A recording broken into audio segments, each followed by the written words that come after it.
Picture this. You're a merchant in ancient China, 200 BCE, and you just made the deal of your lifetime. 3,000 bolts of silk for 16 water buffalo, 47 bronze mirrors, and enough rice to feed a small army for 3 months. Now comes the fun part.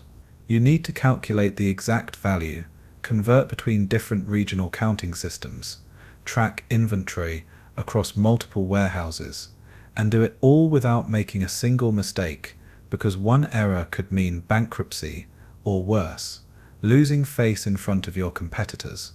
No calculators, no spreadsheets, not even paper, because that won't be invented for another 300 years. Just you, your brain, and a wooden frame with beads that looks like something a toddler would play with. Except this toy is about to blow your mind. Before we dive into this mathematical madness, smash that like button if you've ever struggled with basic math, even with a calculator, and drop a comment telling me the most complex calculation you've ever done in your head. Trust me, by the end of this video, you'll realize our ancestors were doing quantum physics level stuff, while most of us can't split a restaurant bill without our phones. So grab whatever you use for counting, whether it's your fingers, your phone, or that dusty calculator from high school, dim those lights, and prepare to have everything you thought you knew about ancient mathematics completely shattered. Because tonight we're not just learning about the Suanpan Abacus, we're traveling back 2.5 millennia to discover how humanity cracked the code of complex mathematics using nothing but beads, bamboo, and pure genius. You're about to enter a world where merchants calculated faster than modern computers for certain operations, where children mastered multiplication tables that would make college students weep, and where a simple wooden frame became the most powerful computational device on Earth for over 2,000 years. And here's the kicker. These techniques are still used today by millions of people who can outperform electronic calculators in speed competitions. Yeah, you heard that right. In 2024, there are people using ancient Chinese counting methods who can solve problems faster than you can type them into your smartphone. Now imagine you've just woken up in ancient Chang'an, the capital of the Han Dynasty. The morning mist is still clinging to the yellow earth roads, and you can smell charcoal fires mixing with incense from nearby temples. You're an apprentice to Master Wei, the most respected mathematician and accountant in the Western Market District. Your fingers are already sore from yesterday's practice, moving phantom beads in your sleep. Master Wei doesn't believe in easing you in gently. Day 1, he handed you a Suanpan and said, "Solve this," pointing to a calculation that involved multiplying 4,827 by 396, and then dividing the result by 73. You laughed, thinking it was a joke. He didn't laugh back. Welcome to your new reality, where mathematics isn't just numbers on a page. It's a physical, tactile art form that engages your entire body and rewires your brain in ways modern education can't even touch. The first thing that hits you about ancient Chinese counting isn't the complexity, it's the elegance. While Europeans were still using Roman numerals, basically drawing pictures to represent numbers and making simple addition look like hieroglyphic poetry, the Chinese had already developed a decimal place value system. Think about that for a second. Try multiplying XLVC by DCCX in Roman numerals. I'll wait. Actually, no, I won't, because we'd be here until next Tuesday and you'd probably set your computer on fire in frustration. But in ancient China, they'd already figured out that position matters more than symbols. The number 234 meant 2 hundreds, 3 tens, and 4 ones, just like we use today. Except they discovered this about 1,500 years before Europe caught on. Your training starts not with the abacus, but with something even more fundamental, counting rods. These bamboo sticks, about 6 inches long and thin as chopsticks, are arranged in patterns to represent numbers. Vertical sticks for odd positions, horizontal for even positions, creating a visual language of mathematics that you can literally pick up and rearrange. Master Wei spreads them across the wooden table, the morning sun casting shadows that make the numbers seem to dance. Watch carefully, he says, arranging 5 vertical sticks. This is 5 in the ones position. Now he places 3 horizontal sticks in the tens position, 30, 2 vertical sticks in the hundreds, 235. Your modern brain wants to laugh at the simplicity, but then he starts moving them faster than your eyes can follow, adding, subtracting, multiplying, all by rearranging sticks in patterns that flow like water. You try to copy him, but your fingers fumble, sticks rolling off the table, clattering on the stone floor. Other apprentices snicker. You're thinking this is just moving sticks around, how hard can it be? But then Master Wei shows you multiplication, using the rod system, something called the galley method, and suddenly you realize these aren't just sticks, they're a programming language.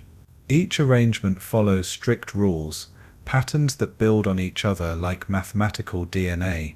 You place rods representing 47 across the top, 23 down the side, and then begins a dance of diagonal multiplication and addition that makes your head spin. The beauty is that you can see every step, track every carry, verify every partial product. No black box calculations, no trust the process moments. Everything is laid bare on the table, like you've dissected mathematics itself. 3 hours into your first morning, your neck aches from hunching over the counting board. Your fingers are developing a strange muscle memory, twitching in patterns even when you're not holding rods. Master Wei nods approvingly. Good, he says. Your body is learning before your mind. This is the way. By noon you can multiply 2-digit numbers without thinking, your hands moving automatically while your brain is still catching up. Other merchants in the market watch you practice, some offering problems to test you, others sharing techniques passed down through their families, like secret recipes. There's a pride here in mathematical skill that would seem alien in our calculator-dependent world. Being fast at mental math isn't just practical, it's artistic, almost spiritual. After a week of counting rods, just when your brain has rewired itself to think in base 10 patterns, and your fingers move sticks like a pianist playing scales, Master Wei introduces you to the real star of the show, the Suanpan.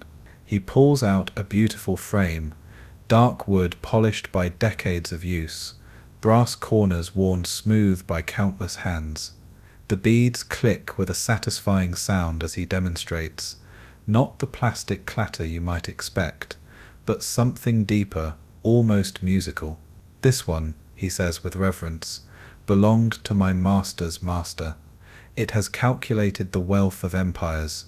You reach out to touch it, and he slaps your hand away. Not yet. First, you must understand what you're holding. The Suanpan isn't just a calculator.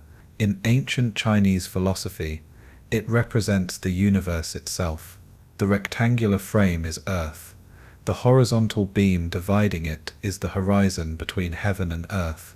The 2 beads above the beam, the heavenly beads, each worth 5. The 5 below, the earthly beads, each worth 1. Every calculation you perform is a microcosm of cosmic balance, moving between heaven and earth to find numerical harmony. Yeah, ancient China didn't mess around with symbolism, but here's where it gets interesting. The Suanpan has 2 beads in heaven and 5 on earth, giving you redundancy. You can represent any digit from 0 to 15 in a single column. Why would you need that, you ask? Master Wei grins. Because real mathematics isn't clean. When you're calculating taxes on grain shipments from 7 different provinces, each using slightly different measurement standards, when you're converting between copper coins, silver taels and gold ingots at fluctuating exchange rates, when you're tracking compound interest on loans spanning multiple years, with different payment schedules, you need flexibility. The extra beads aren't redundancy, their possibility space. Your first lesson on the Suanpan is humbling. Move the beads to show 1234. Master Wei instructs. Simple enough, you think. You push beads around, getting confused about which columns represent what, whether beads should be pushed up or down, accidentally representing 4321 instead. Master Wei doesn't correct you. He waits. The mistake teaches better than success. He says, very much not helping your growing frustration. Eventually you figure it out. 1 heavenly bead and 2 earthly beads in the thousands column for 1000. 2 earthly beads in the hundreds for 200. 1 heavenly bead and 3 earthly beads pulled down in the tens for 30. 4 earthly beads in the ones column. The physical nature of it starts to make sense. You're not just seeing numbers, you're feeling them, each digit having a distinct tactile signature. But then Master Wei says, now add 2468. Your confidence evaporates. On paper this would be straightforward. On the Suanpan you need to physically clear and set beads while keeping track of carries in your head, all while maintaining the rhythm that keeps you from losing your place. You start with the ones column. 4 plus 8 equals 12. You need to show 2 and carry 1. But how do you carry when your hands are busy moving beads? This is where the magic happens. Master Wei demonstrates a fluid motion, fingers dancing across the frame. The carry isn't a separate step, it's part of the flow. As your right hand clears the ones column to show 2, your left is already adding the carried 1 to the tens column. It's not sequential, it's symphonic. 2 weeks into your apprenticeship, and you're starting to dream in beads. Not metaphorically, literally, seeing problems solved on an endless Suanpan that floats behind your eyelids. Master Wei says this is normal, even desirable. The mind must become the abacus, and the abacus must become the mind. He tells you one morning over tea that tastes like boiled tree bark, but supposedly enhances mathematical clarity. You're skeptical about the tea, but can't argue with the results. You can now add and subtract 4-digit numbers faster than you ever could on paper. But today, Master Wei has something special planned. Multiplication on the Suanpan. If addition was learning to walk, multiplication is parkour while juggling flaming torches. The method he teaches you has been refined over centuries, passed down through a secretive guild of master calculators who guard their techniques like state secrets. First, clear your mind and the abacus. He instructs, multiplication requires perfect mental clarity. One stray thought, and you'll lose your place in the calculation. He sets a problem on the board, 367 times 24. On paper you'd stack the numbers, multiply each digit, write out partial products, add them up. Tedious but straightforward. On the Suanpan you're about to enter the matrix. The Chinese method starts from the left, not the right like Western long multiplication. This alone breaks your brain initially. Multiply 300 by 20 first. Master Wei explains, his fingers setting 6000 on the left side of the abacus, then 300 by 4, adding 1200 to the result. Then 60 by 20, adding another 1200. The partial products layer onto each other, like sedimentary rock forming a mountain of mathematics.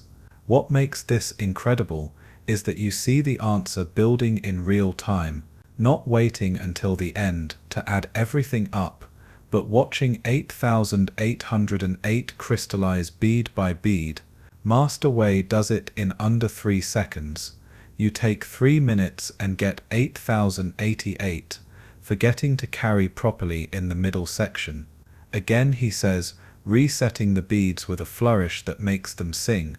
Hours pass, your fingertips are developing calluses from sliding beads, a peculiar mark of the trade that other merchants recognize immediately. In the market they call them counting marks. worn like badges of honor.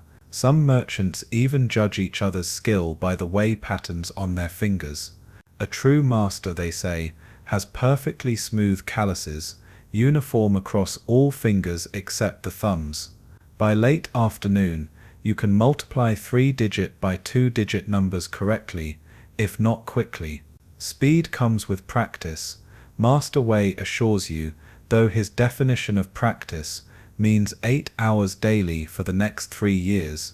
You're about to protest when a customer arrives, a silk trader from the western regions, needing complex calculations for a caravan expedition. Master Wei handles the initial negotiations while you watch, but then he turns to you. My apprentice will verify the calculations, he announces. Your heart pounds as the silk trader lays out his requirements. 16 camels, each carrying 280 jin of silk. Current market price of 47 copper coins per jin. Expected losses of 3% to bandits and weather. Taxes at 12% at 3 different checkpoints. Profit margin needs to be at least 20% to make the journey worthwhile. What should his selling price be per jin at the destination? In the modern world, you'd build a spreadsheet, input formulas, maybe grab a coffee while Excel does its thing. Here you have wooden beads and whatever mathematical courage you can summon. The trader watches skeptically as you begin. First calculation, total silk weight, 16 times 280. Your fingers move across the Suanpan, muscle memory starting to kick in. 4,480 jin. You announce it confidently, and the trader nods. So far so good. Expected losses, 3% of 4,480. This requires division, the mathematical equivalent of performing surgery with stone tools.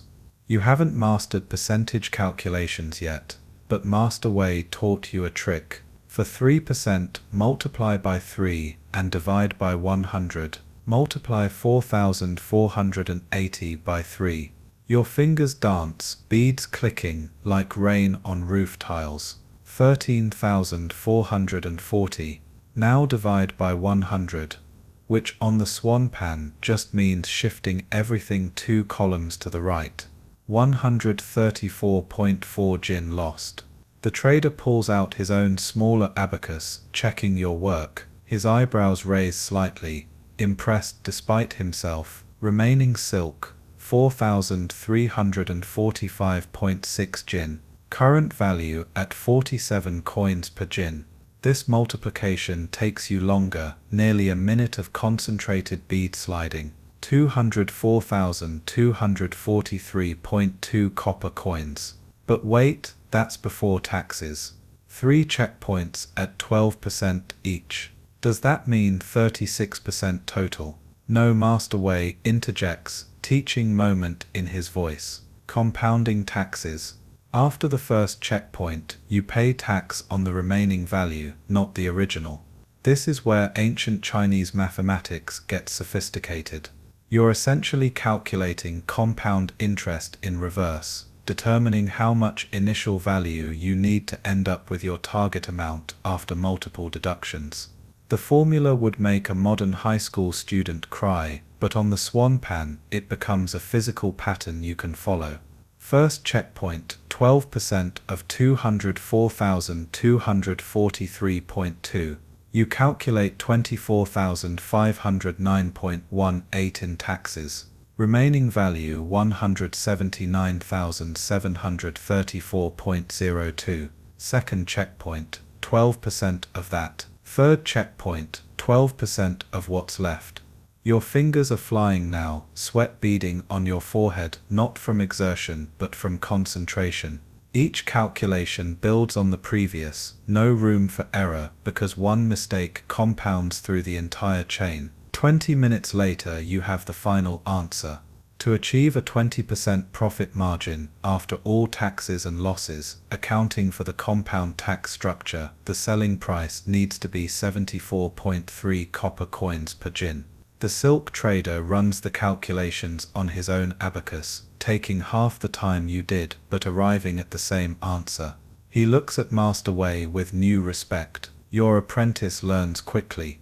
That evening, Master Wei treats you to dinner at a restaurant you definitely can't afford, ordering dishes you've only heard about in stories. 1,000-layer pancake with honey from the southern mountains. Fish that supposedly swam in the emperor's own ponds. Wine that costs more per cup than you've earned in your entire apprenticeship. Tonight, you calculated like a true mathematician, he says, raising his cup. But mathematics is only half of what the Suanpan teaches. You chew on perfectly seasoned pork, wondering what he means. The abacus seems pretty firmly in the math category. Master Wei sees your confusion and laughs. Tell me, when you were calculating the trader's taxes, what were you thinking about? Just the numbers, you reply. Moving the beads, keeping track of the calculations. Exactly, he says, leaning forward. For those 20 minutes, your mind held nothing but the problem. No worries about yesterday, no plans for tomorrow. Pure focus.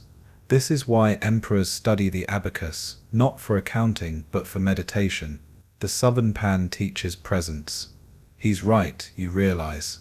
During complex calculations, your mind achieves a state of flow that meditation masters spend years trying to reach. The beads become an extension of your thoughts, or maybe your thoughts become an extension of the beads. It's hard to tell where one ends and the other begins. This philosophical dimension of the Suanpan runs deep in Chinese culture. Scholars write poetry about the beauty of calculations, comparing the movement of beads to dancers, to flowing water, to the migration of birds. There's even a saying, the Suanpan speaks in silence, meaning that true mastery comes when the clicking of beads stops because your movements have become perfectly fluid. Master Wei orders another bottle of expensive wine and starts telling stories about the legendary calculator Li Shanlin, who could multiply two 8-digit numbers in his head while simultaneously solving a different problem on the Suanpan. About the female mathematician Wang Zhenyi, who revolutionized astronomical calculations using modified abacus techniques. About merchants who built trading empires on nothing but superior calculation speed, closing deals before competitors could figure out if they were profitable. The stories seem impossible, mythological even. But then Master Wei pulls out his abacus and demonstrates something that breaks your understanding of human capability. He asks the waiter for any two 4-digit numbers. The waiter, clearly familiar with this party trick, says 7,832 and 9,461. Before you can even process the numbers, Master Wei's fingers blur across the beads. 74,098,552, he announces, the entire calculation taking less than 2 seconds. The waiter nods, impressed but not surprised. Master Wei comes here often, apparently amazing, the staff with mathematical feats the way other people might juggle or perform card tricks. But here's the real magic, Master Wei says, resetting the abacus. He does the same calculation again, this time without touching the beads. His fingers move in the air, manipulating an invisible Suanpan, his eyes focused on something you can't see. 74,098,552, he repeats. Mental abacus, the ultimate evolution of the art. Month 2 of your training begins with what Master Wei calls military mathematics, and you quickly learn this isn't metaphorical. The Han Dynasty military actually uses specialized calculation units, soldiers trained in rapid abacus techniques for logistics, supply management, and tactical planning. Your classroom moves from the quiet merchant district to a garrison on the city's edge, where you meet Captain Zhang, a grizzled veteran with more scars than teeth, who handles a military-grade Suanpan like it's a weapon, which in his hands it basically is. Information warfare started long before computers, kid, he growls, setting up a tactical scenario on a sand table. 30,000 troops, consuming 2.3 jin of grain per soldier per day. Supply convoy arrives every 17 days, carrying capacity for 400,000 jin. Account for 15% spoilage in summer heat. How many days before we starve? The military Suanpan is different from the merchant version. Bigger, sturdier, with additional rows for tracking multiple variables simultaneously. Troop numbers on top, supplies in the middle, time calculations on the bottom. It's like having 3 calculators running in parallel, all interconnected. You start working the problem while Captain Zhang times you with a water clock, an ancient Chinese invention that measures time by water flowing through calibrated vessels. The pressure is different here. In the merchant district, a calculation error means lost money. Here it means dead soldiers. 30,000 soldiers times 2.3 jin equals 69,000 jin consumed daily. Your fingers set the beads with newfound urgency. Supply convoy brings 400,000 jin every 17 days, but with 15% spoilage, that's really 340,000 jin of usable grain. Divide by daily consumption. The calculation gets complex when you realize you need to account for the partial consumption between convoy arrivals. It's not just simple division, it's a step function with remainder calculations. Captain Zhang watches your technique with a critical eye. You're thinking like a merchant, he says. Linear calculations, one step after another. In battle, events happen simultaneously. Learn to calculate in parallel. He demonstrates on his military Suanpan, both hands working independently, left hand tracking supply depletion, while right hand calculates convoy schedules. His eyes don't even look at the beads, trained on the sand table where unit positions are marked. It's multitasking at a level that makes modern humans proud of walking and texting look ridiculous. This is your brain on ancient Chinese mathematics, fully utilizing parallel processing capabilities that most of us have forgotten we possess. The military applications go beyond logistics. Artillery trajectory calculations, using the Suanpan to compute angles and distances faster than enemy spotters can relay information. Naval formations, calculating optimal ship positions based on wind speed, current strength, and enemy vessel counts. Even cryptography, using number patterns generated by specific Abacus techniques as unbreakable codes. Captain Zhang introduces you to something called battle mathematics, real-time calculation under extreme pressure. He sets up a wargame scenario where you're the logistics officer for a siege. Enemy reinforcements arriving in waves, your supplies depleting, weather conditions changing, all variables shifting constantly. You need to maintain a running calculation that updates every few minutes, advising the general on resource allocation. The exercise is insane. While you're calculating grain consumption, Zhang shouts new information. Cavalry unit just arrived. 500 horses, each needs 8 jin of fodder daily before you can adjust. Another update. Rain started. Increase grain spoilage to 20%. Then enemy catapults destroyed supply wagon 7, minus 3,000 jint of rice. Your abacus becomes a battlefield, beads representing lives and resources, every calculation potentially decisive. The physical nature of the Zhusuan shines here. Unlike mental math, where losing track means starting over, the beads hold your current state. You can pause, process new information, then continue. It's basically RAM, random access memory, 1500 years before computers. 3 hours into the exercise, your brain feels like it's been put through a blender, but something remarkable has happened. You're keeping up, not perfectly, not as fast as Captain Zhang would like, but you're maintaining multiple running calculations while adapting to changing variables. Your consciousness has split into parallel threads, one part tracking supplies, another calculating time, a third projecting future states. This is what Master Wei meant about the mind becoming the abacus. After the exercise, Captain Zhang shares military calculation secrets passed down through generations of warrior mathematicians. Yes, that's a real thing in ancient China. There's the lightning division technique for rapidly calculating equal distributions, the cascade multiplication for computing exponential growth patterns, the spiral method for solving circular logistics problems. Each technique has a physical pattern on the abacus, movements that become muscle memory through repetition. Some patterns are so classified that practicing them in public is considered treason. The empire's computational advantage is a military secret as closely guarded as fortress designs or weapon specifications.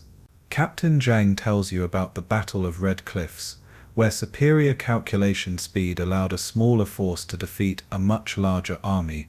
The victorious strategist had a team of abacus masters calculating river current speeds, fire spread rates, and wind patterns in real time, adjusting tactics faster than the enemy could respond. Mathematics as a weapon of war. He also shares darker stories, calculation units captured by enemies, tortured not for troop positions but for computational techniques. Master calculators who destroyed their own minds rather than reveal certain methods. The Suanpan contains knowledge that empires have risen and fallen to protect. As the sun sets over the garrison, you practice military patterns until your fingers cramp. The clicking of beads mixes with the sound of soldiers drilling, both forms of preparation for conflicts where victory might depend on who can calculate faster. You're starting to understand that in ancient China, the abacus isn't just a tool, it's a technology as revolutionary as gunpowder or the compass. Your military training culminates in something called the calculation duel. A practice that sounds made up but was actually a formal way to resolve certain disputes in ancient Chinese military culture. 2 calculators, 1 problem. Whoever gets the correct answer first wins. Simple. Except the problems are designed by sadists who think normal mathematics is too easy. Your opponent is Lieutenant Chen, a woman whose reputation for calculation speed is legendary throughout the garrison. She once calculated supply requirements for a 50,000-person army for an entire campaign season in under an hour. Her abacus is custom-made, beads carved from jade that click with an almost musical tone. The problem is announced by Captain Zhang. An army of 18,000 starts marching toward a city 450 li away, moving at 30 li per day. A defending force of 12,000 sets out to intercept them, moving at 40 li per day. The defenders must keep a reserve of 3,000 troops at the city. Reinforcements for the attackers, 6,000 strong, are 200 li behind, moving at 35 li per day. Reinforcements for the defenders, 4,000 strong, are 100 li per city, in the opposite direction, moving at 45 li per day. Where and when do the forces meet, and what are the relative strengths at the point of contact? Your mind reels trying to pass the problem, while Lieutenant Chen has already started calculating. This isn't just math, it's a word problem from hell wrapped in a logic puzzle, stuffed inside a race against time. You break it down systematically, setting up different sections of your abacus for each force. The main attacking army covers 30 li per day, so they'll take 15 days to reach the city, if uninterrupted. The defending force minus their reserve is 9,000 troops moving at 40 li per day. They'll intercept the attackers when this is where it gets complex. You need to find the point where the sum of distances traveled equals 450 li per city. Your fingers fly across the beads, setting up the equation. If they meet after x days, then 30x plus 40x equals 450. So 70x equals 450. X equals 6.43 days.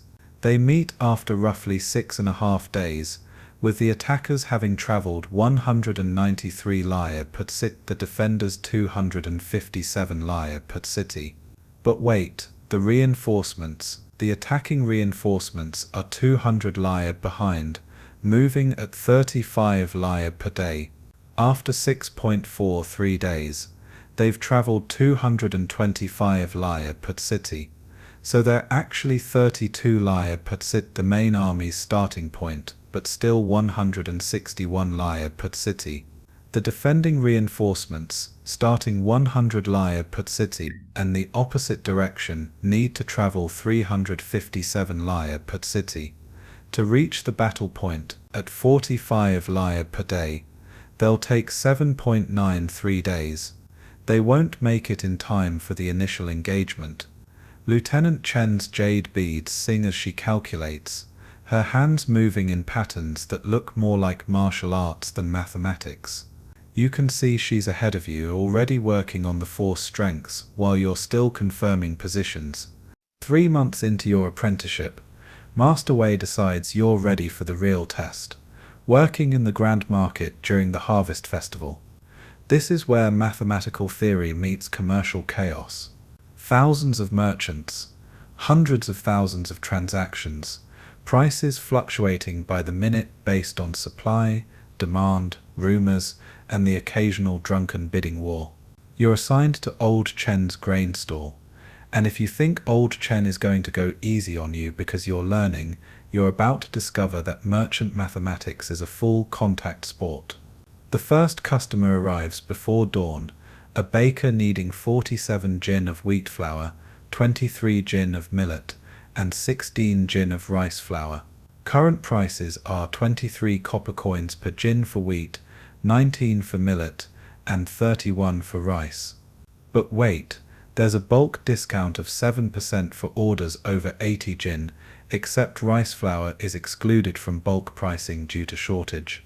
Also, the baker is a regular customer, so he gets an additional 5% off, but he owes 127 coins from last week that need to be added to the total. Your abacus heats up from friction as you calculate. 47 times 23 equals 1081 for wheat. 23 times 19 equals 437 for millet. Total eligible for bulk discount, 1518. 7% of 1518, your fingers pause. Percentage calculations on the abacus require a special technique where you multiply by 7 and divide by 100, but you need to maintain precision. 106.26 coins discount, leaving 1004. Add the rice flour at 16 times 31, no discount, 496 coins. Total 1907.74. Apply the regular customer discount of 5%, another percentage calculation, 95.39 coins off, leaving 1812.35. Add the previous debt of 127 coins, final total 1939.35 copper coins. The entire calculation takes you 2 minutes.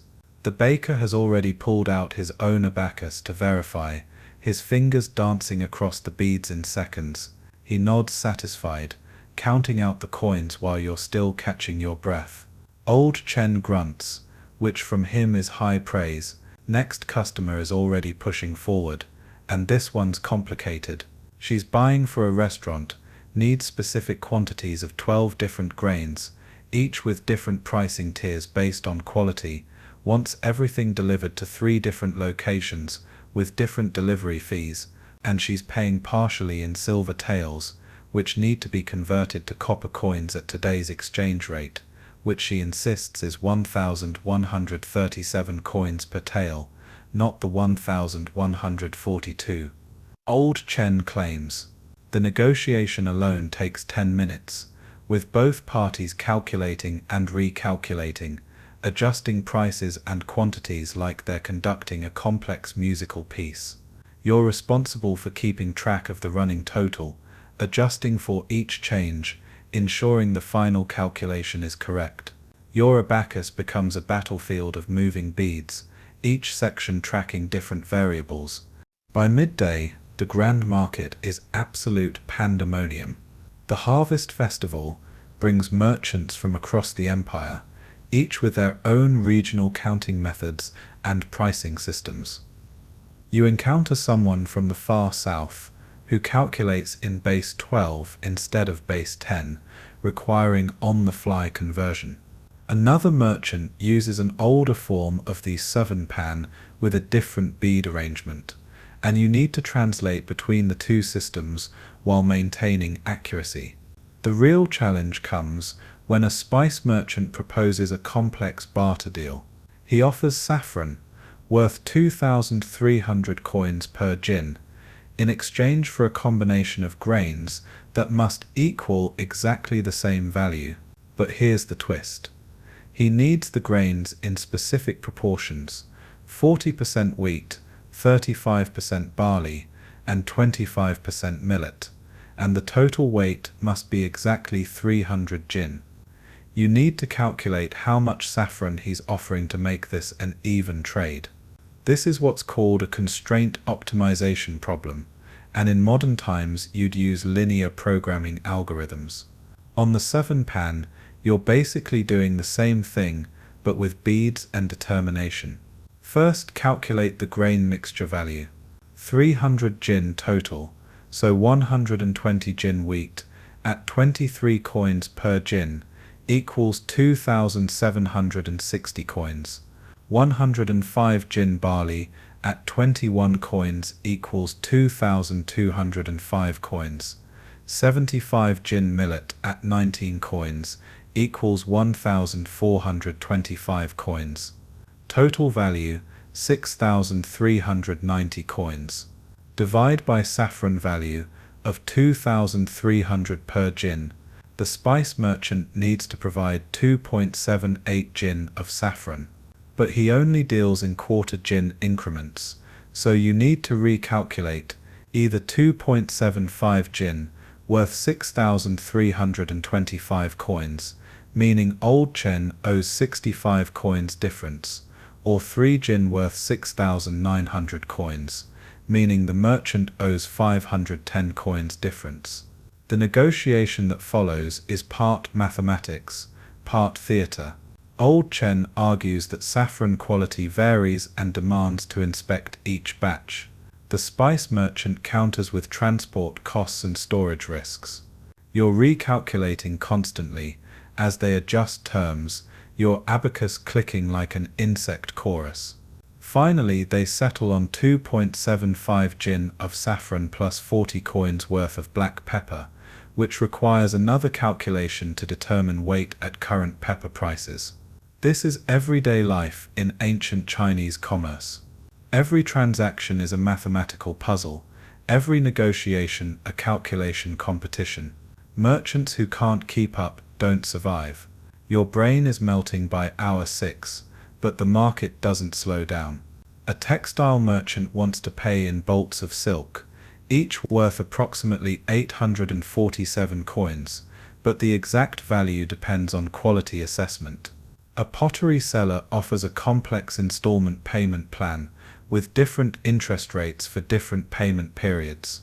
A tea merchant proposes a futures contract, buying grain now at current prices for delivery in 3 months. Each deal requires different mathematical techniques, different arrangements on the abacus, different ways of thinking about numbers.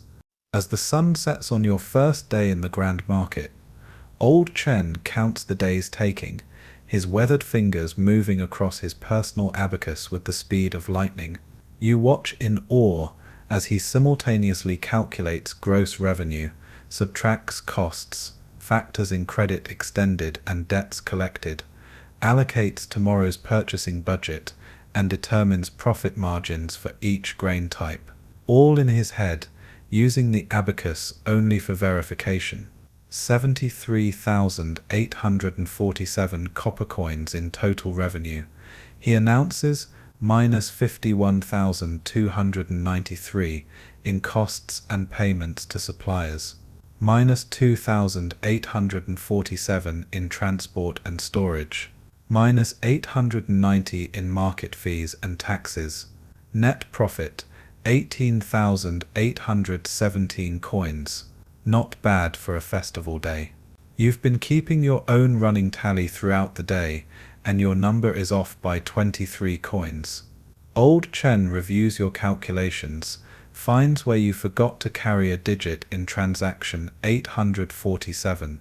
Yes, there were that many transactions. One mistake in nearly 1,000 calculations, he says, and from him that's basically a proclamation of genius. You'll make a decent merchant calculator, assuming your brain doesn't leak out your ears first. That evening, exhausted beyond belief, you sit with other apprentice calculators in a tea house, comparing experiences. One worked at a silk stall and spent the entire day converting between different regional measurement systems.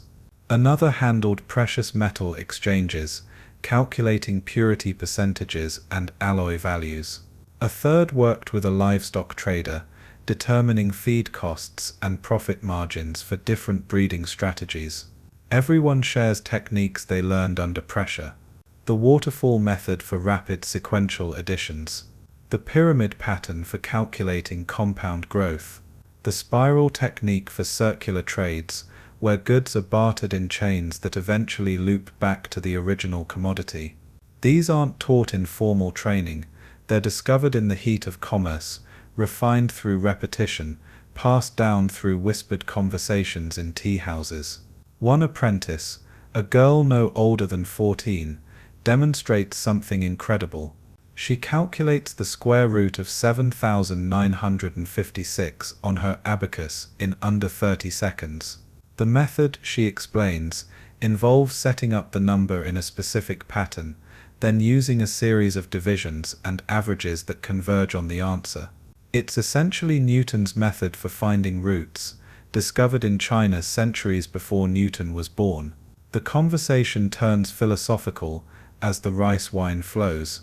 Someone asks whether numbers exist independently or are created by human thought. Another wonders if the abacus reveals mathematical truth or creates it through physical manipulation. These teenagers are casually discussing concepts that would later become formal branches of mathematical philosophy. You contribute your own observation that after a day of intense calculation, you can feel numbers, not see them or think them, but physically feel their weight and texture. Others nod in understanding. The number 7 feels sharp, angular, 12 feels smooth, complete. 23 feels unbalanced, leaning to one side. This synthesis, the shared experience of mathematics as a physical sensation, creates a bond between calculators that transcends language or regional differences. 6 months into your training, Master Wei introduces you to the aristocratic side of mathematics, the imperial examination calculations. These aren't about commerce or military logistics. These are abstract problems designed to test intellectual capacity, mathematical elegance, and computational creativity. The scholars who excel at these become advisors to governors, designers of irrigation systems, architects of monuments that will stand for millennia. Your tutor for this phase is Scholar Liu, a woman whose reputation in mathematical circles is both revered and feared. She once solved a problem that had stumped the Imperial Mathematical Academy for 3 years, and she did it during a tea ceremony without even touching an abacus. Her mind is the abacus, more literally than you're comfortable with. The first problem she presents makes your previous calculations look like counting on fingers. A circular pond has a radius of 13.7 chi. A square platform is built in the center, with each side measuring 8.4 chi. A bridge connects the platform to the shore, following a spiral path that completes exactly 2.5 rotations. Calculate the length of the bridge, the area of water remaining, and the volume of water if the depth varies from 3.2 chi at the edge to 5.7 chi at the center following a parabolic curve. On a modern computer, this would involve integral calculus, trigonometry, and probably some numerical approximation methods. On the Suanpan, You're about to learn how ancient Chinese mathematicians solved problems that wouldn't have formal solutions in the West for another 1,000 years. Scholar Liu starts with the bridge length. The spiral path, she explains, can be approximated by dividing it into small segments, calculating each as if it were part of a circle with increasing radius. It's basically integration using Riemann sums, but with beads instead of abstract notation. You set up your abacus to track multiple variables simultaneously. The radius increases from 4.2 chi, half the platform width, to 13.7 chi, over 2.5 rotations. That's 900 degrees of rotation, or 5p radians. The rate of radius increase per degree of rotation. Your fingers pause. This requires dividing the radius change by the total rotation, then calculating arc length for each segment. Scholar Liu watches your struggle with amusement. You're thinking Western, she says. Linear progression from start to finish. Think Chinese. Pattern recognition and recursive relationships. She shows you an ancient technique called the method of exhaustion, similar to what Archimedes used, but developed independently in China. Instead of calculating the exact spiral, you calculate bounds that get progressively tighter. The minimum length is if the bridge went straight out, then circled. The maximum is if it followed the full spiral at maximum radius. The actual length is between these bounds.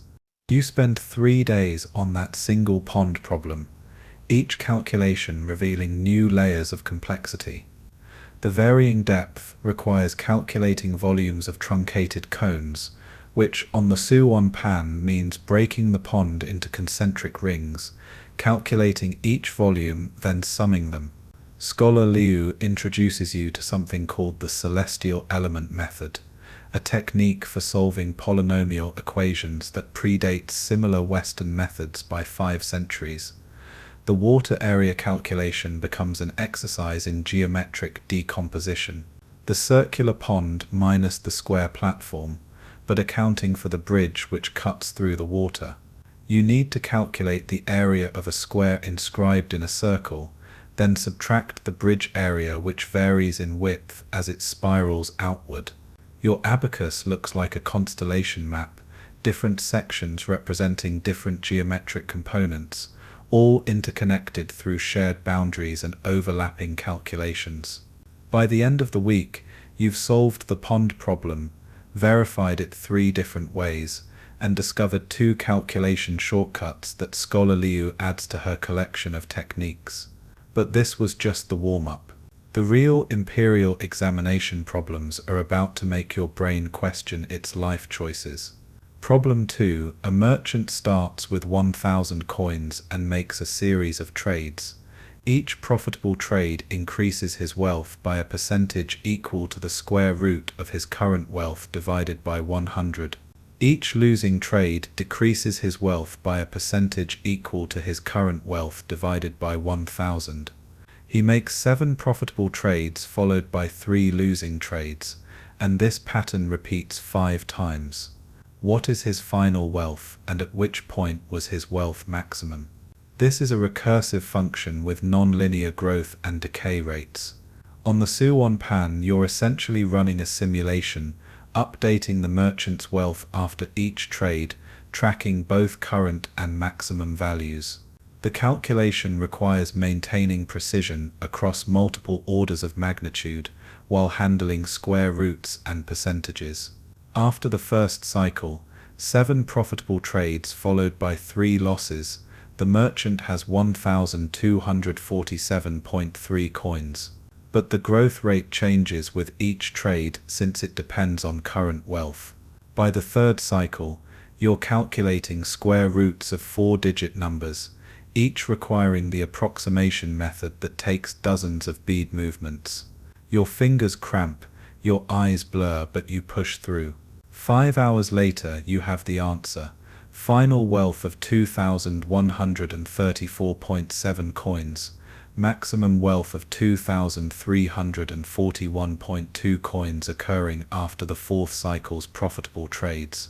But before the losses, Scholar Liu nods approvingly, then shows you how she can do the same calculation mentally in under a minute, using pattern recognition and approximation techniques that make your method look like counting pebbles.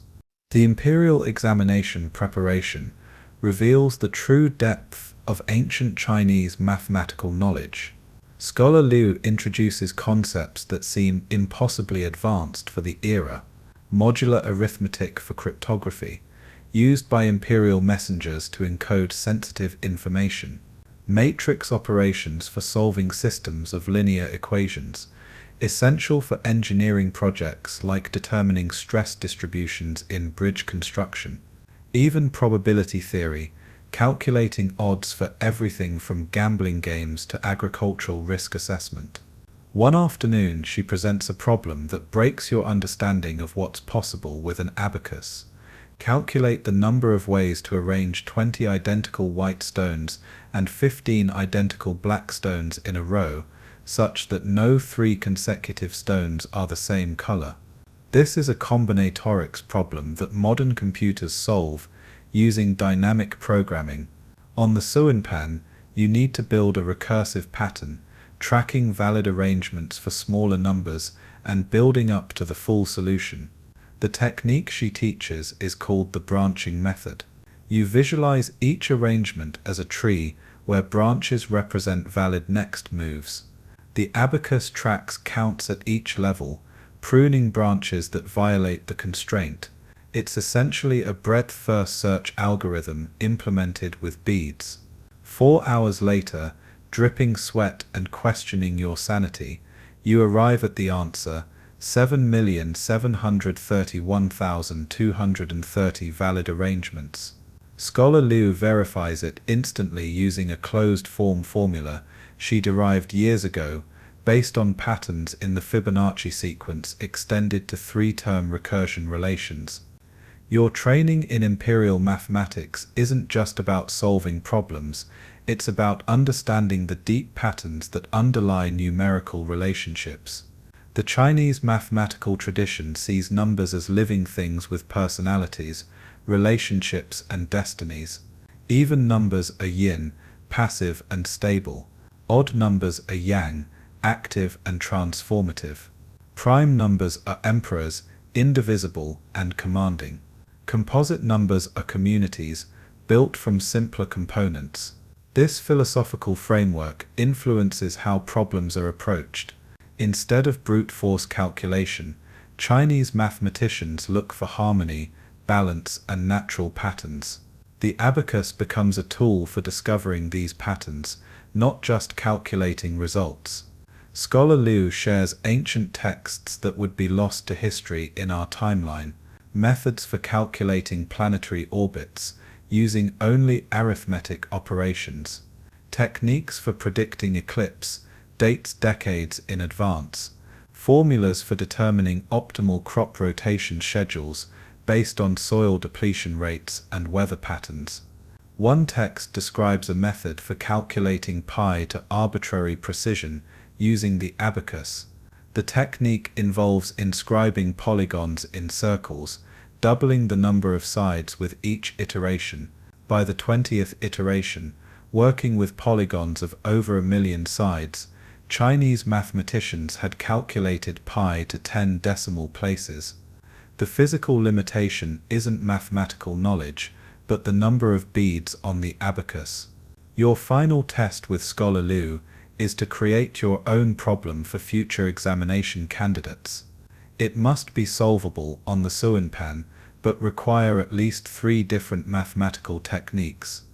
You spend days crafting a problem about water flow through a system of interconnected reservoirs with varying capacities and flow rates, requiring simultaneous equations, rate calculations, and optimization.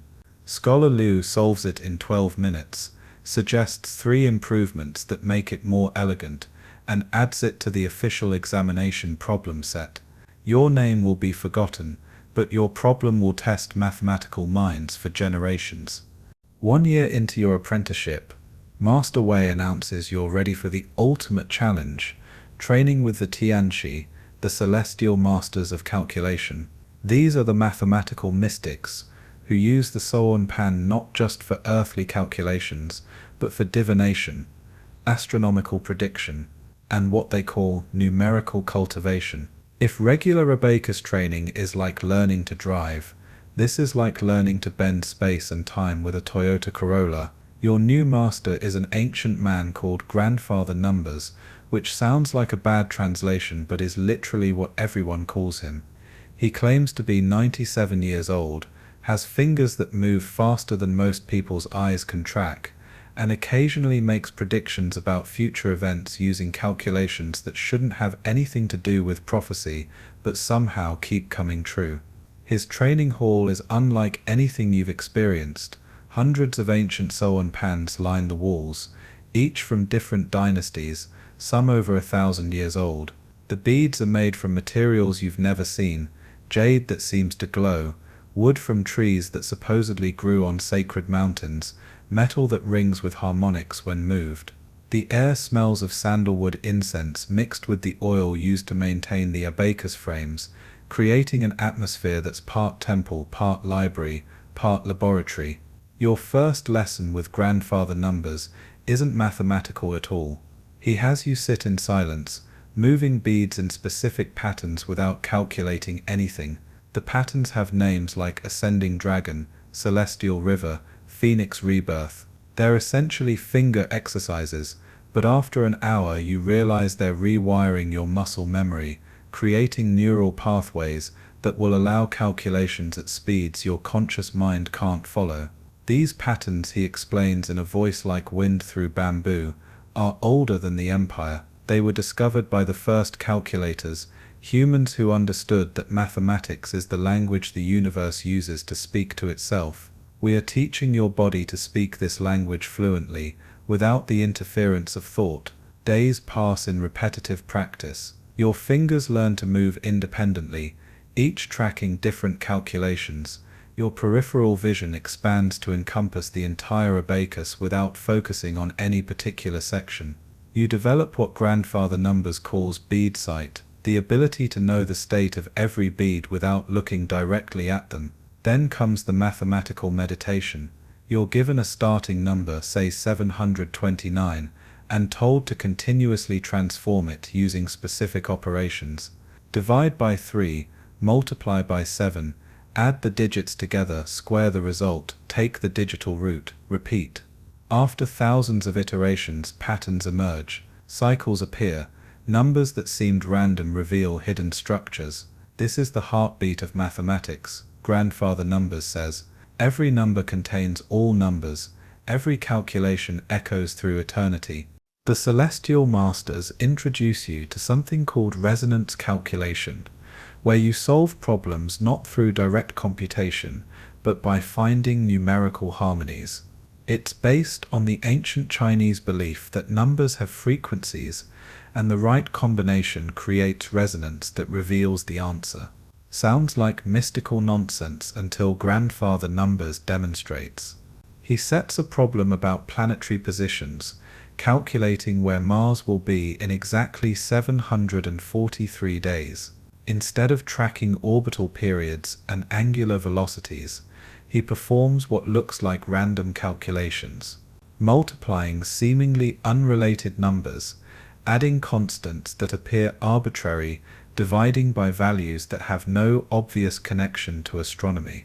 20 minutes later, he announces the position in degrees, minutes, and seconds of arc. You verify it using traditional astronomical calculations that take you 3 hours. He's correct to within a margin of error smaller than measurement precision of the era. How is this possible? Grandfather Numbers explains that certain numerical relationships echo larger cosmic patterns. The ratio between Earth's orbital period and Mars's, approximately 1.88, appears in countless other calculations. The golden ratio, approximately 1.618, governs growth patterns from flower petals to galaxy spirals. Pi, the circle constant, links all cyclic phenomena. By recognizing these patterns and their interactions, you can solve complex problems through analogy, rather than direct calculation. He teaches you the method of numerical correspondence. Every physical phenomenon has a numerical signature. Water flows at rates governed by specific equations. Fire spreads following exponential patterns. Wind moves in spirals described by logarithmic functions. By matching the numerical signature of your problem to known patterns, you can find solutions through parallel calculation. This isn't mathematics as the modern world understands it. This is mathematics as a form of natural philosophy, where calculation is a method of understanding universal principles. The Suanpan becomes not just a calculator, but a tool for modeling reality itself. You practice with increasingly abstract problems. Calculate the optimal time to plant rice based on numerical patterns in rainfall data. Determine the location of underground water by analyzing surface temperature variations. Predict market prices by finding resonances between supply, demand, and seasonal cycles. Each problem requires abandoning linear thinking and embracing what grandfather numbers calls the circular path of calculation. The training affects your perception of reality. You start seeing numerical patterns everywhere. The spacing of roof tiles follows arithmetic progressions. The flow of crowds in the market exhibits wave functions. Even conversations have mathematical rhythms, pauses and emphases creating patterns you can almost calculate. After months with the Celestial Masters, you're introduced to the highest level of Suanpan mastery, simultaneous multi-dimensional calculation. This is where multiple operators work together on connected Abacus, solving different aspects of the same problem in parallel, their calculations interweaving like musicians in an orchestra. The demonstration is breathtaking. 5 masters, each with their own specialized Suanpan, tackle a problem about optimizing trade routes across the empire. One calculates distances and travel times. Another tracks costs and profits. A third handles risk assessments for different routes. The fourth manages inventory and storage. The fifth coordinates the others, maintaining the overall optimization function. They work in complete silence, but their movements are synchronized. When the distance calculator finds a shorter route, the cost calculator immediately adjusts. When the risk assessor identifies a dangerous section, the coordinator rebalances the entire solution. It's parallel processing using human minds and wooden beads, achieving something like a biological computer network. You're assigned to a team with 4 other advanced students to solve a water management problem. The capital city needs to distribute water from 3 sources to 7 districts, each with different consumption rates, through a network of channels with varying capacities.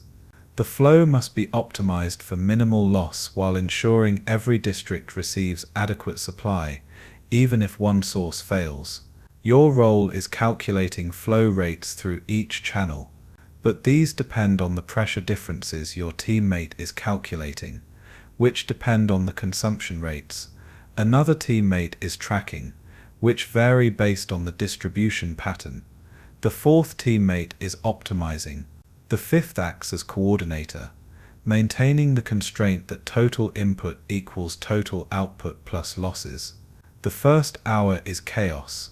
Every time you adjust a flow rate, it cascades through everyone else's calculations. The coordinator calls out synchronization points, where everyone must pause and verify consistency. Gradually, a rhythm emerges. You develop a silent communication through the clicking of beads, each person's calculation tempo indicating their progress. When someone encounters a constraint violation, their rhythm changes, alerting others to pause. By hour 3, you're operating as a single distributed mind. Your individual consciousness fades into the collective calculation. You're no longer solving your part of the problem, but participating in the solution itself.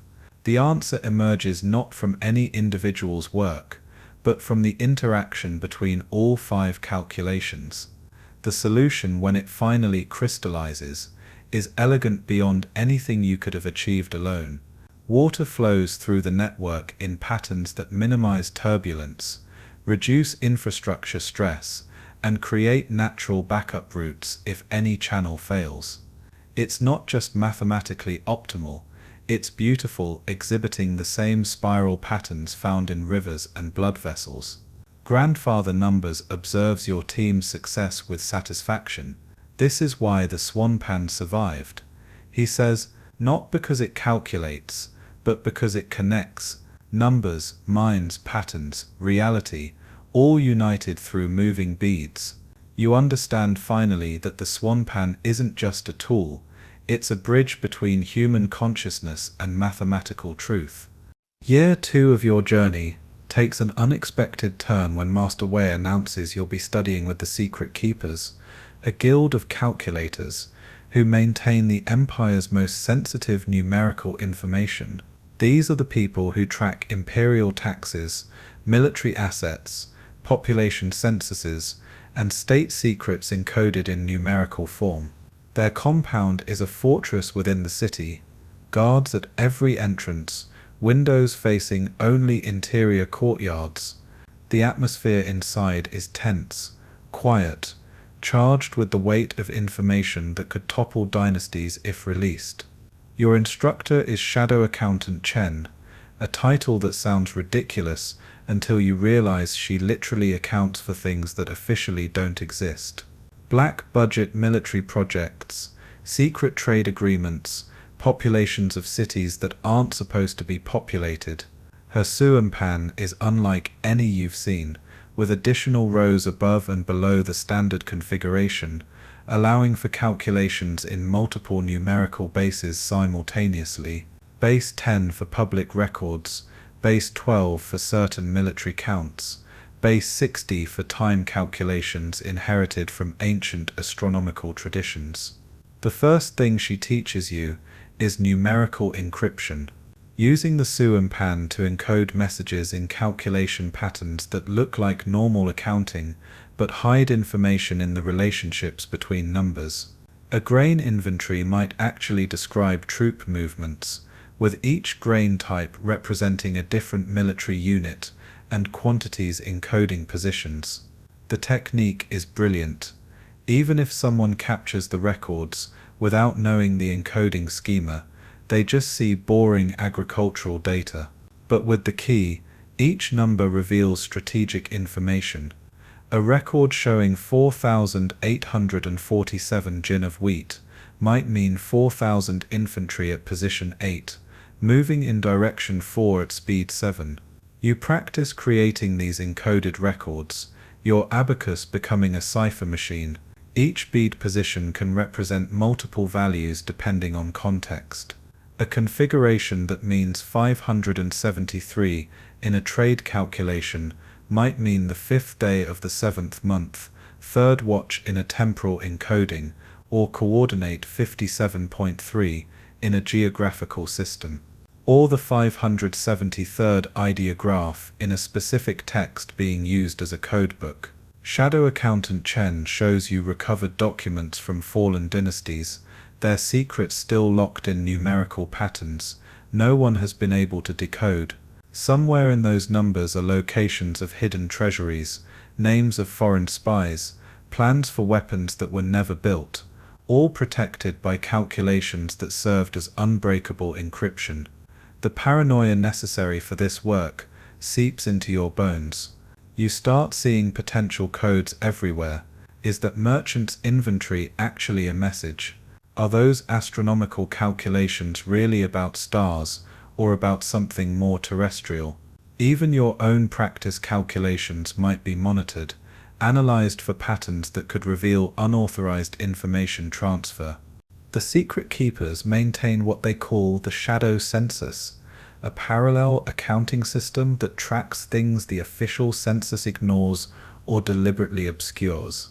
The true population of border regions where numbers are inflated to discourage invasion or deflated to reduce tax obligations.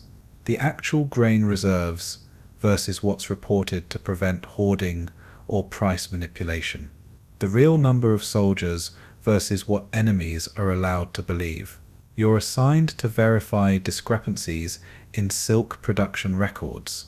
The official records show steady increases, but Shadow Accountant Chen suspects manipulation. Using your Suanpan, you cross-reference tax records, transport logs, mulberry tree cultivation areas, and worker population counts. The math doesn't add up. According to your calculations, either the silkworms have learned to produce 30% more silk per cocoon, or someone is importing silk and claiming it as domestic production to avoid tariffs. The investigation requires a new type of mathematical thinking, forensic calculation.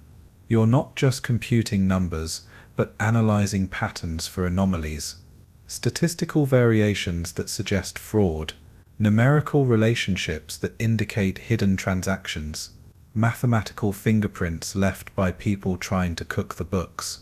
Your abacus becomes a detective tool. You develop techniques for finding buried patterns. The remainder method, where division results that should be clean instead show consistent remainders, suggesting hidden additions. The frequency analysis, where certain digits appear more often than statistical probability predicts, indicating human manipulation. The cascade check, where errors in one calculation propagate through related calculations in predictable ways. 3 weeks into the investigation, you find a pattern in the transport logs, where silk shipments to certain cities exceed consumption rates by exactly the amount missing from production records. Someone is routing foreign silk through these cities, relabeling it as domestic, then selling it at premium prices while avoiding import taxes. The corruption network involves dozens of officials, hundreds of merchants, thousands of falsified documents, but the mathematics exposed them all. Numbers, Shadow Accountant Chen says with satisfaction, never lie.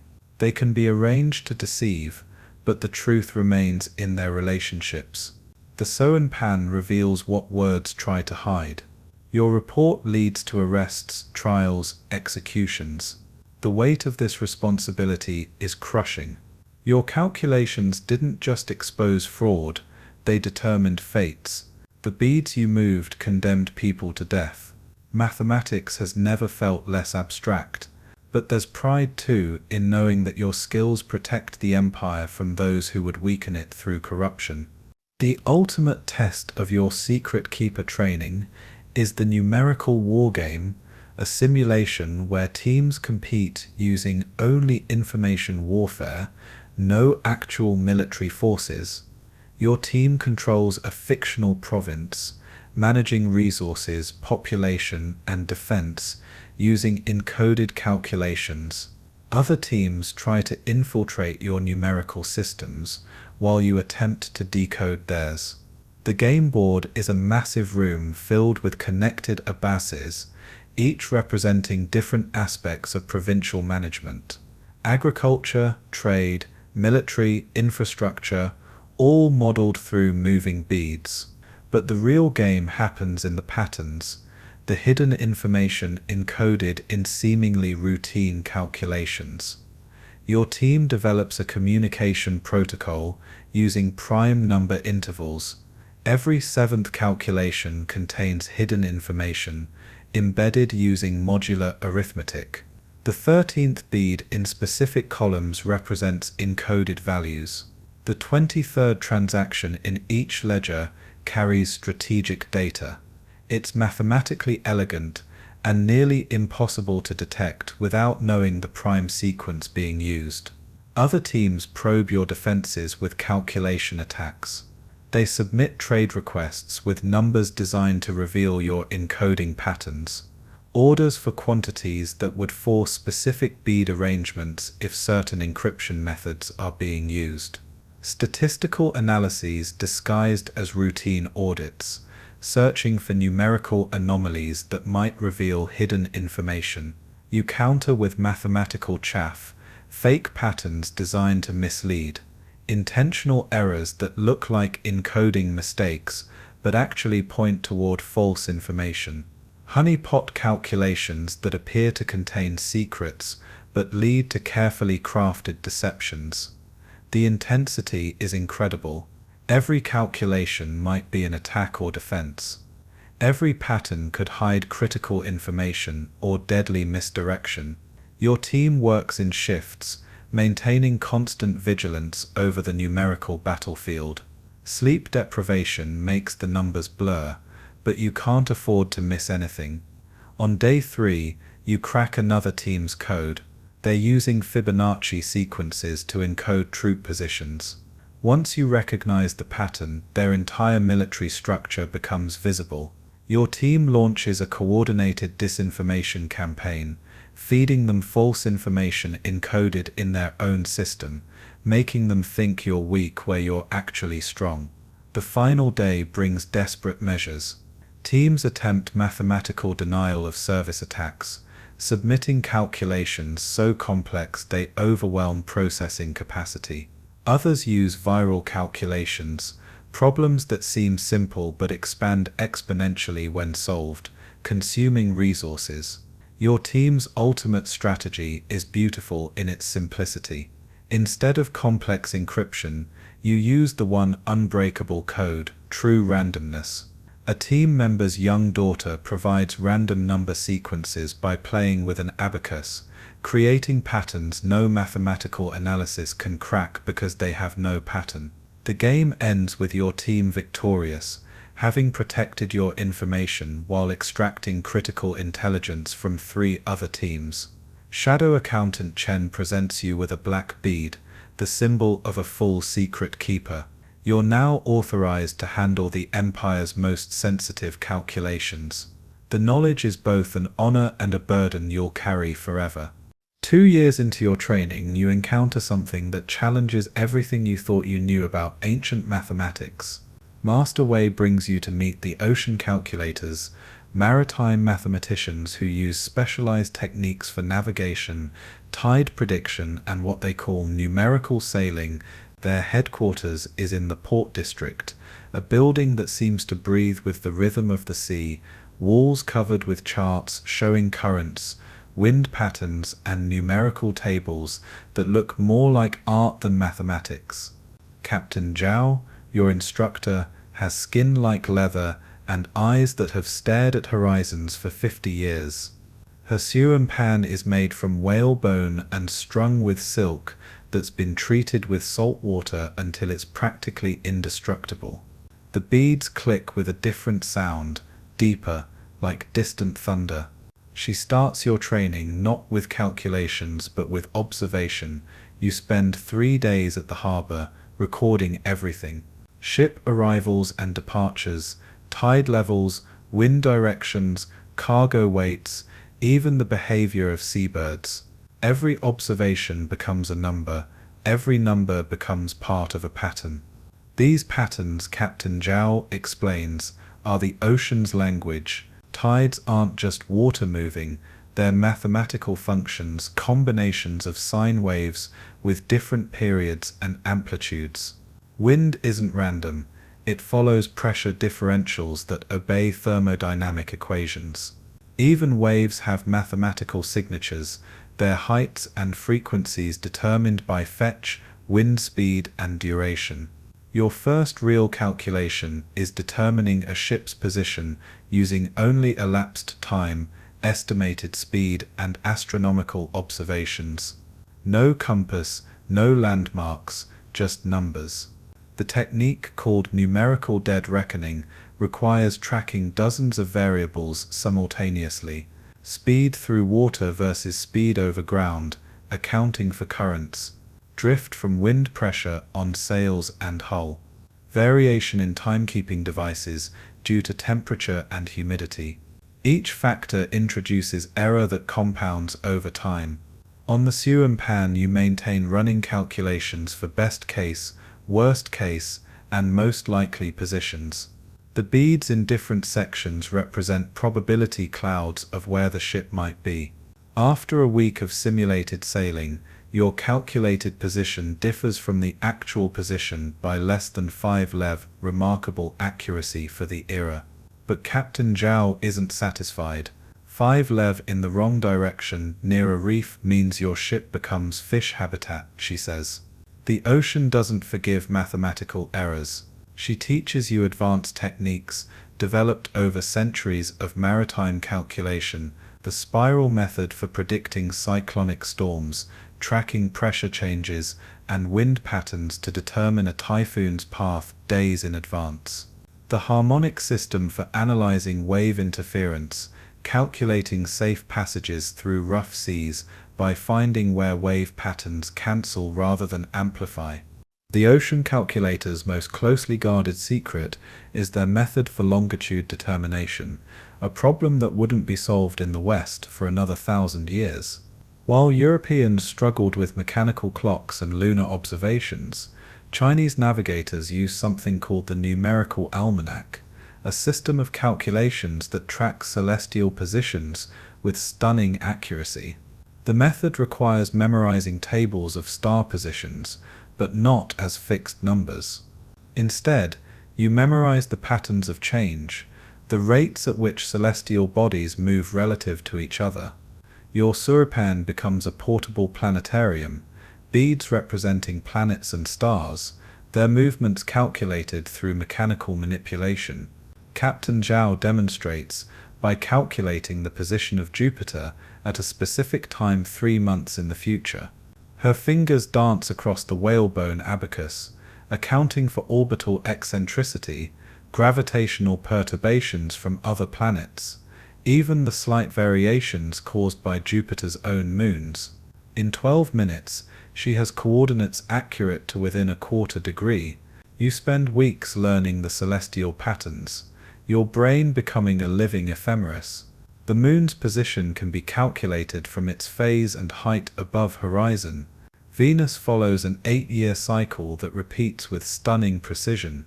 Mars requires more complex calculations due to its retrograde motion, but even this can be predicted using numerical patterns discovered by ancient Chinese astronomers. The practical application comes during an actual voyage, a 3-day journey to a nearby island. You're responsible for navigation, using only your Suanpan and astronomical observations. No backup navigator, no safety net. If your calculations are wrong, the ship could end up anywhere in thousands of square leagues of open ocean. The pressure is unlike anything in your previous training. In the market, a wrong calculation means lost money. In military applications, it might mean strategic disadvantage. Here it means everyone on board could die. Your abacus becomes your lifeline, each calculation checked and rechecked, every astronomical observation verified multiple times. Night navigation is the real test, using star positions to determine both latitude and longitude, while the ship rolls in the waves, making precise observations nearly impossible. You develop a technique of taking multiple readings and averaging them on your Suanpan, using statistical methods to filter out errors caused by the ship's motion. The moment of truth comes at dawn on the 3rd day. According to your calculations, the island should appear directly ahead within the next hour. The crew watches skeptically, some making bets on how far off you'll be. As the sun rises, revealing the island exactly where you predicted, Captain Zhao nods once. A simple gesture that means more than any elaborate praise. Your final test with the ocean calculators is something called the Perfect Storm Challenge. Using historical weather data and oceanographic patterns, you must retroactively calculate the exact conditions during a famous naval battle from 2 centuries ago. Not just wind and waves, but visibility, current directions, even the acoustic properties of the water that affected command signals. The calculation requires synthesizing dozens of different mathematical models. Atmospheric pressure gradients determining wind speed, temperature differentials creating fog banks, tidal flows interacting with bottom topography to create unexpected currents, moon phases affecting tidal amplitude, seasonal variations in water temperature creating thermoclines that affect ship stability. You work for 7 days straight, your Suanpan never stopping. Different sections track different phenomena, all interrelated. A change in wind speed affects wave height, which affects ship speed, which determines when fleets encountered each other, which influences battle tactics. It's mathematical archaeology, reconstructing the past through calculation. The breakthrough comes when you realize the historical accounts don't match the standard weather patterns. Ships are described moving faster than wind conditions should allow. Visibility is reported as poor, despite clear sky observations. Either the historical records are wrong, or something unusual happened. You discover the answer in an obscure tidal phenomenon called a seiche, a standing wave in an enclosed body of water. The battle occurred in a large bay during specific conditions that created this rare event. The seiche would have created unusual currents, explaining the ship movements. It also would have stirred up sediment, reducing visibility despite clear weather. Your reconstruction reveals that the victorious fleet won not through superior tactics, but through accidentally positioning themselves where the seiche currents gave them a massive speed advantage. What historians recorded as brilliant naval strategy was actually luck combined with unusual oceanographic conditions. Captain Zhao reviews your work, checking calculations that would take modern computers seconds, but take her hours on the whalebone abacus. Finally, she pronounces it correct. More importantly, she says it's elegant. You've learned to think like the ocean, in cycles and patterns, harmonics and interference. The ocean calculators award you their highest honor, a jade bead from a Suanpan that supposedly belonged to Zhang Hai, the legendary admiral who led treasure fleets across the known world. It's a reminder that mathematics isn't just about abstract numbers, but about understanding and navigating reality itself. As you prepare to leave, Captain Zhao shares one final secret. The best navigators don't calculate positions, they calculate possibilities. Every bead represents not where you are, but where you might be. True mastery comes from holding all possibilities simultaneously, collapsing them into reality only when necessary. The ocean, like mathematics, exists in superposition until observed. Your third year begins with an unexpected summons to the imperial palace. The emperor's personal mathematician has fallen ill, and you've been selected as temporary replacement. This isn't an honor you can refuse, though the mortality rate for palace mathematicians who make errors is discouragingly high. The palace compound is a city within a city, with its own rules, its own rhythm, its own mathematical requirements. You're assigned quarters in the Hall of Celestial Calculation, a building where every dimension has numerical significance. The pillars are spaced according to prime numbers, the floor tiles follow Fibonacci spirals, even the window positions correspond to astronomical alignments. Your duties are more varied than you imagined. Yes, there's the expected tax calculations and treasury management, but also architectural mathematics for new construction, agricultural planning based on complex climate models, even calculating auspicious dates for ceremonies using numerical divination that blends astronomy, numerology, and probability theory in ways that would make modern statisticians weep. The Imperial Suanpan is a masterpiece, made from wood that's allegedly from the tree under which the Yellow Emperor invented mathematics. The beads are carved from jade so pure it seems to glow, each one perfectly balanced, moving with no friction. Using it feels like conducting an orchestra, every calculation flowing with supernatural smoothness. Your first major task is auditing the imperial granaries, determining if reserves are sufficient for a potential 3-year drought that court astronomers have predicted based on sunspot observations and historical climate patterns. This isn't simple arithmetic, it requires modeling population growth, calculating spoilage rates, estimating reduced agricultural yields, accounting for regional variations in consumption, and predicting social unrest coefficients if rationing becomes necessary. The calculation takes 3 days of continuous work. You create what's essentially a mathematical simulation of the entire empire's food system, tracking grain flow from field to stomach. Your Suanpan sections represent different provinces, beads flowing between them like grain shipments. You account for transportation losses, seasonal variations, even the increased consumption during festivals. The result is sobering. Under current reserves and conservative drought estimates, the empire can sustain itself for 2.3 years before widespread famine. But if you implement certain strategies, rotating crops, adjusting tax rates to incentivize grain storage, creating strategic reserves in specific locations, you can extend this to 3.7 years, enough to weather the predicted drought. The emperor receives your report in person, an honor and terror in equal measure. He asks pointed questions about your calculations, testing not just your results but your understanding. One error, one sign of uncertainty, and your career, possibly your life, ends here. You survive the imperial audit and are given an even more challenging task: calculating the optimal design for a new canal system connecting the northern capitals with southern agricultural regions. This isn't just engineering, it's mathematical optimization on a scale that would challenge modern supercomputers.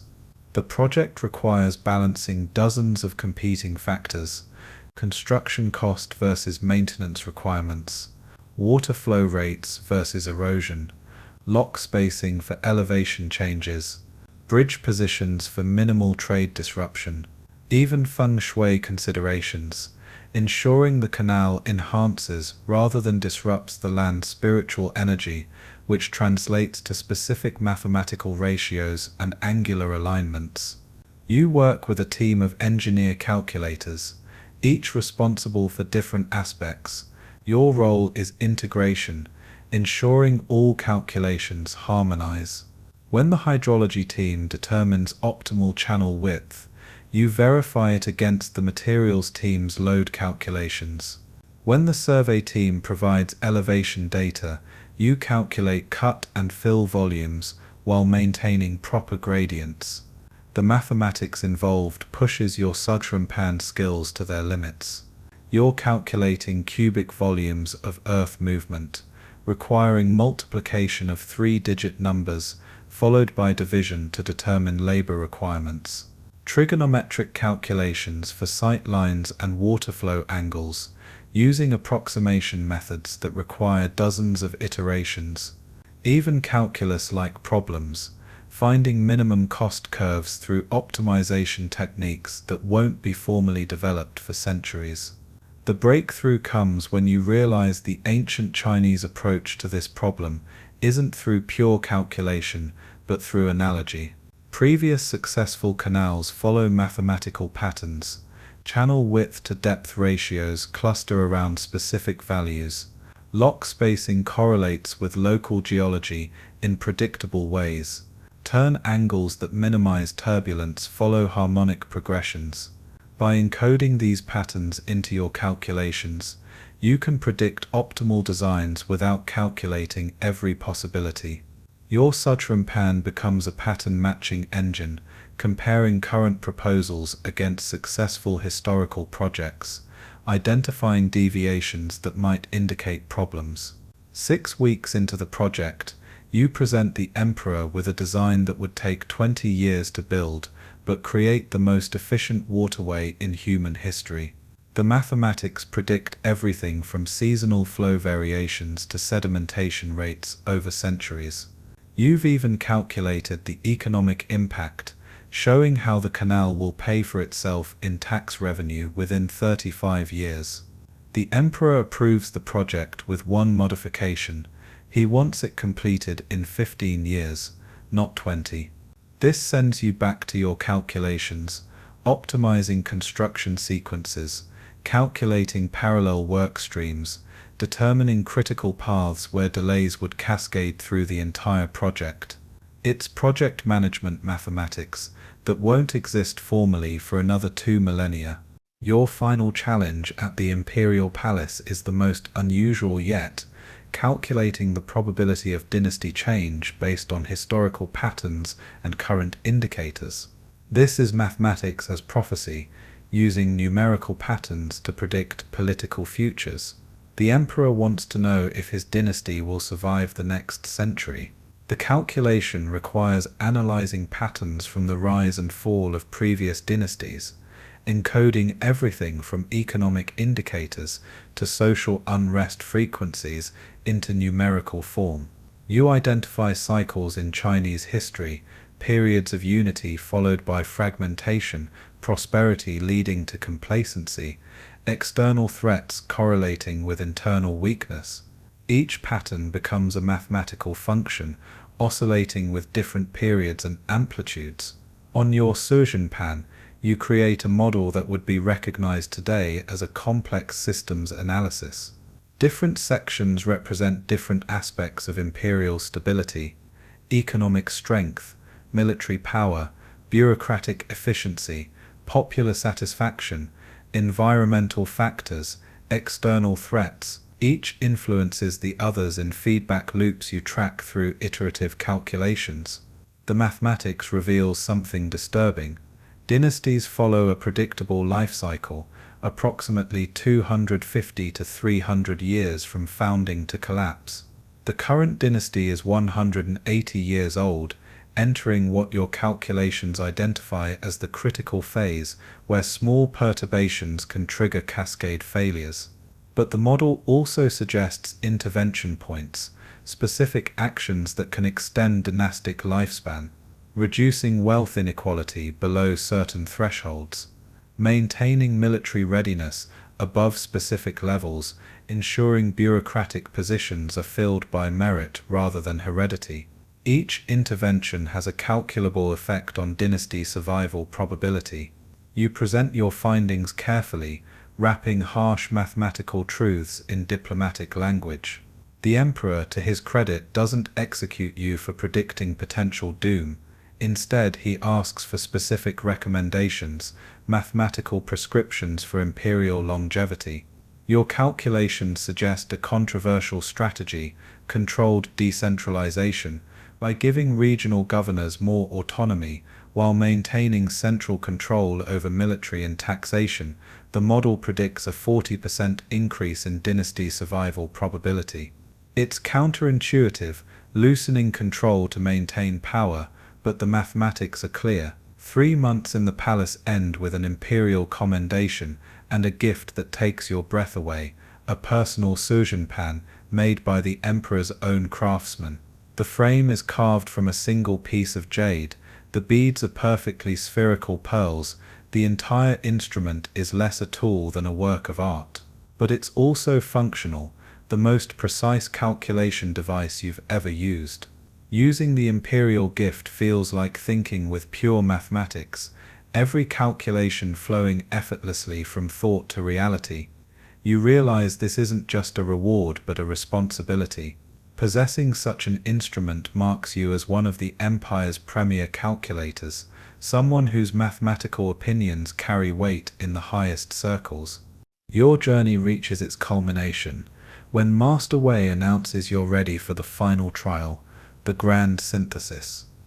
This is where you demonstrate not just calculation skill, but complete mastery of the Suanpan as a tool for understanding reality.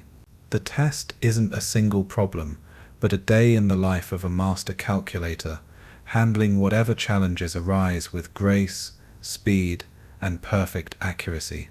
The day begins before dawn at the grain market. A dispute has erupted between merchants about water rights for irrigation. The problem involves calculating flow rates through channels of varying sizes, determining optimal distribution schedules that maximize total agricultural yield while ensuring minimum water for each farm. It's a linear programming problem with dozens of variables and constraints. You set up your jade Suanpan, the pearls glowing softly in the lamplight. The watching crowd includes your former instructors, Master Wei, Old Chen, Captain Zhang, Scholar Li. Even Grandfather Numbers has emerged from his mysterious retirement. No pressure, Your fingers move with practiced precision, setting up the constraint matrix on the left side of the abacus, the objective function on the right. You apply the method of feasible directions, iteratively improving the solution while maintaining all constraints. The calculation would typically take hours, but your 3 years of training have rewired your brain. You see patterns instantly, recognize optimal directions intuitively, your conscious mind merely verifying what your fingers already know. In 40 minutes, you have the solution. A water distribution schedule that increases total yield by 12%, while ensuring every farmer receives their minimum requirement. The merchants accept your calculation without verification, your reputation preceding you. But the day has just begun. Next comes a military logistics problem from Captain Zhang. Our army needs to cross a desert, calculating water and food requirements, optimal march speeds, rest schedules that minimize heat exposure. Then a navigation challenge from Captain Zhang, determining the fastest route through island chains, considering seasonal currents, prevailing winds and pirate activity patterns. Each problem requires different techniques, different arrangements on your Suanpan. Your jade and pearl instrument sings as you work, the beads moving in patterns that have become as natural as breathing. You're not thinking about individual calculations anymore, but seeing mathematical structures, solving problems at a level of abstraction that transcends mere arithmetic. The afternoon brings the most challenging test yet. A live calculation duel against Master Wei himself.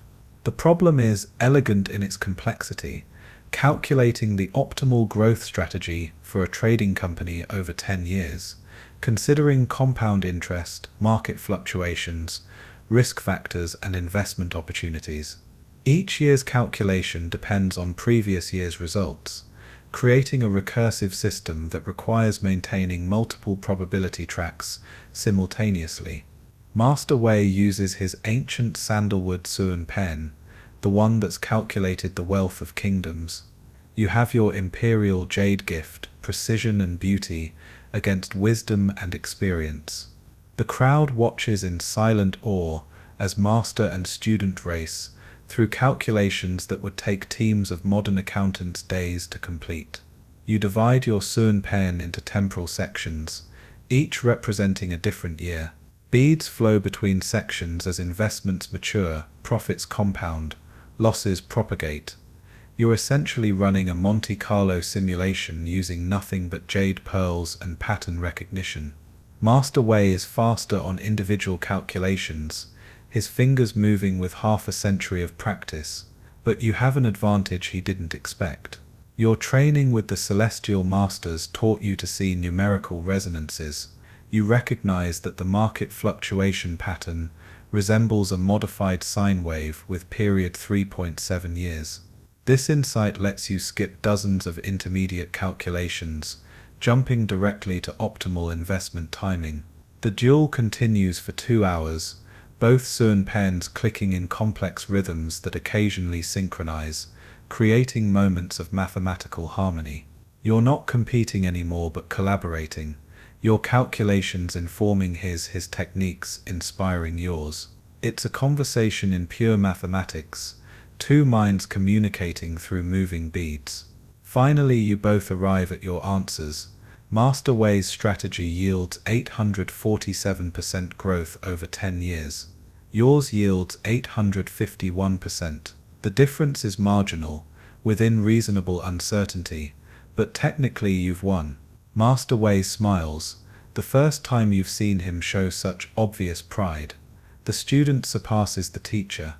He announces, as it should be, but the final challenge awaits. Scholar Liu presents a problem that seems impossible. Calculate the number of possible games of Go, the ancient board game, accounting for all legal positions and the rule preventing immediate recapture. The number is astronomical, far beyond what any Suanpan can directly represent. This requires meta-calculation, computing the order of magnitude rather than the exact value. The Go calculation pushes you into unexplored mathematical territory. You're not just calculating a large number, but developing a method to handle numbers beyond physical representation. Your approach combines several techniques learned from different masters, creating something entirely new. From the military calculators, you learn to break complex problems into manageable battles. You divide the Go board into regions, calculating possibilities for each, then determining how they combine. From the ocean calculators, you learn to think in probabilities rather than certainties. You don't need the exact number, just boundaries that contain it. From the celestial masters, pattern recognition, Go positions follow certain structures. Many positions are rotations or reflections of others, reducing the total count. From the secret keepers, information compression, you develop a notation system where bead positions represent exponents and mantisas simultaneously. Your jade Suanpan becomes a scientific notation calculator 15 centuries before the concept is formalized. The calculation takes 4 hours of intense concentration. You're operating at the absolute limit of what's possible with bead mathematics, pushing into realms that won't be properly explored until the computer age. Finally, exhausted beyond description, you announce your result. The number of possible Go games is approximately 10 to the power of 761. The actual number calculated by modern computers is 10 to the power of 700, but considering the limitations of your methods, being within 2 orders of magnitude is miraculous. The assembled masters confer quietly. They're not just evaluating your answer, but your method, the creativity and synthesis you demonstrated. Grandfather Numbers speaks for them all. In 3 years you've mastered not just the Suanpan but the art of mathematical thought. You've learned that calculation isn't about numbers, but about understanding patterns that govern reality. Today you've shown us something new, that the ancient art can still evolve. Master Wei presents you with the final recognition, a title rather than an object. From this day forward, you are Suanpan Zongxi, Grand Master of the Abacus. It's a title held by fewer than 100 people in the empire's history. The weight of it settles on your shoulders like a physical thing, but your journey isn't ending, it's transforming. As a Grand Master, your responsibility is no longer just to calculate, but to teach, to preserve and to advance the art. You'll train the next generation, pushing them as you were pushed, helping them discover capabilities they never imagined. That evening, alone with your jade Suanpan, you reflect on the transformation. 3 years ago, you couldn't multiply double-digit numbers without paper. Now you can model complex systems, predict future states, encode secret information, navigate by stars, and calculate numbers that dwarf human comprehension, all with beads on wires. As your fingers move across the pearls one final time for the day, setting them to their rest position, you understand something profound. The Suanpan didn't just teach you mathematics, it taught you that human cognition has barely scratched the surface of its potential. With the right tools and training, minds can perform feats that seem like magic. And maybe that's the real lesson.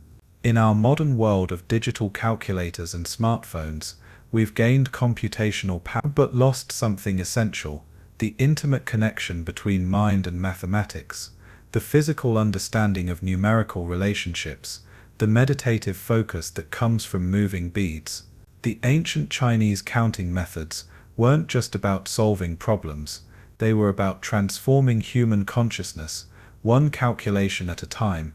So the next time you pull out your phone calculator for a simple sum, remember that somewhere in history, a teenager with wooden beads could have done it faster, understood it deeper, and found beauty in the pattern.